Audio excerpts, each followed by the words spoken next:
Hey guys, Luke here from the Exploding Can YouTube channel. Today, Star Wars Battlefront had a 3-part Twitch live stream that talked about all the new features to come in next week's, on March 22nd, Outer Rim DLC. So in this video, we're going to go into a little bit of the information that I have learned from the Twitch stream, basically. So first off, we were able to take a look at the 4 new maps, 2 on Tatooine and 2 on Sullust. The maps being Jabba's Palace Garage, which holds his, big barge thing. And then on Sullust, it's the Soda Sub Pipelines and also the Soda Sub Factory. And what's pretty cool is that they got to play even the new mode called Extraction on those maps as well.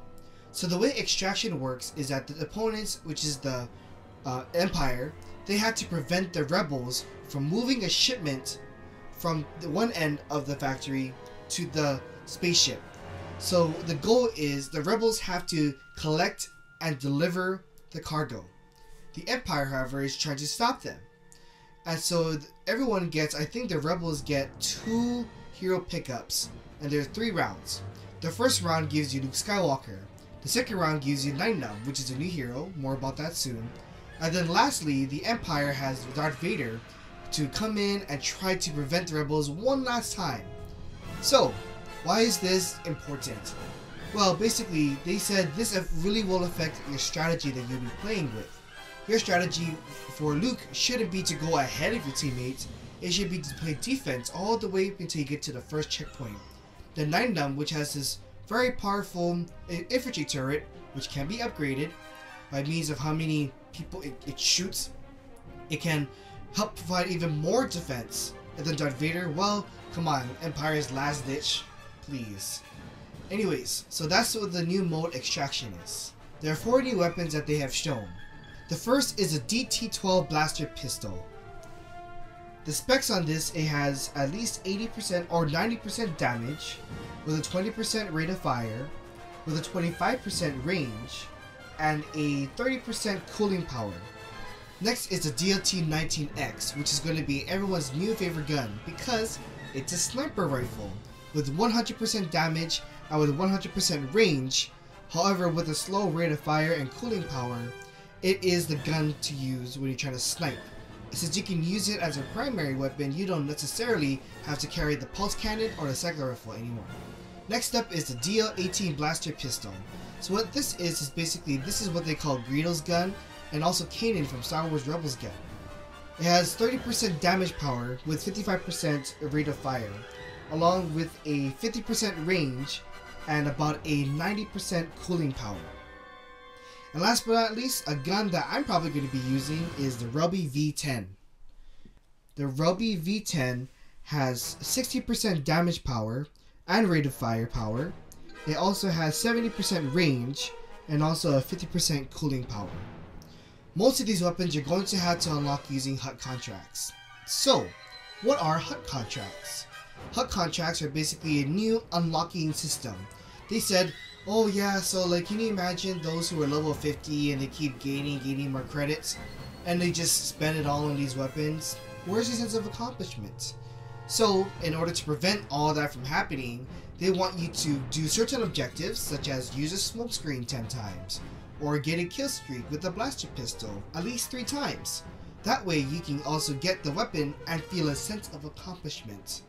The coolest thing is that, true to the HUT gangster stories, in order for you to actually get the weapon, you're still going to have to pay for it. That's Jabba the Hutt for you. You can find Jabba the Hutt's menu under the collect items and also on the battle screen before a match starts. Alright, let's talk about 2 new heroes. 2 new heroes that we totally did not expect.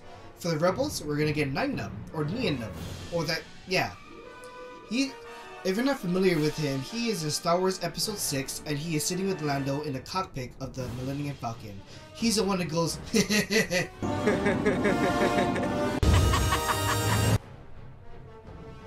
nailed it! He's also in Star Wars The Force Awakens. He's seen walking around and also flying in his X-Wing. So Nien Nunb is a Sullustan. I guess it's fitting because we're going to Sullust. And he has an infantry turret that can upgrade each time it gets more kills. He has a proximity bomb that you can use. However, if you're using a proximity bomb, the cool thing is that if you're on a larger map, like Turning Point or Walker Assault, it turns into an orbital strike. And now for the Empire, we have the infamous Greedo. Greedo is such a chump, he got shot by Han Solo in the cantina in episode 4. But you may reconsider after checking out his stats. Greedo has the capability to upgrade his grenades by means of confidence. The more times he gets someone, the more times he hits a hero, the more his confidence goes up. So you start off with a teeny tiny little thermal detonator, and then maybe a Dioxis grenade, but then it leads off into this big explosion of a thermal imploder. Boom. Now next is probably my favorite thing that Greedo can do, and you saw it in the trailer. It's his scatter shot. So what the scatter shot does is that it selects all the enemies right in front of you, and then pew pew pew pew. Done. You're gone. Alright, so now let's take a look at some of the new star cards. We have the new Dioxis grenade, which is basically a poisonous gas. We have the scatter gun, which is basically a shotgun. They created this scatter gun so that they can combat personal shields. They also have a battle grenade that you can unlock, which can actually heal your comrades. With the introduction of 2 new heroes, you'll be able to play as them during Heroes and Villains. So now instead of 3 versus 3, it's now 4 versus 4.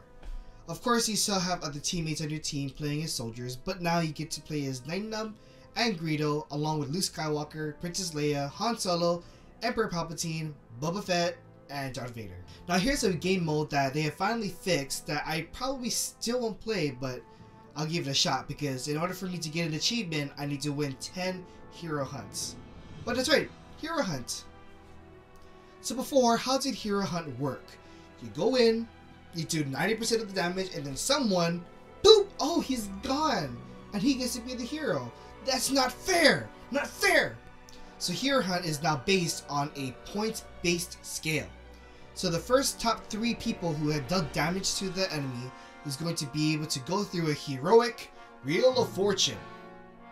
It's a pie chart. Very fancy pie chart. So they randomize it between the 3 top players, and then whoever gets picked gets to be the hero.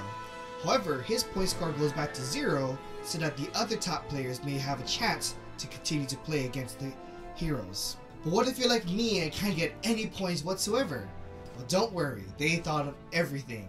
Basically, when you have less points like that too, they'll also give you an opportunity to be in that Wheel of Fortune. So thank you very much for watching, and signing off for the Exploding Can YouTube channel, my name is Luke, and we'll see you next time.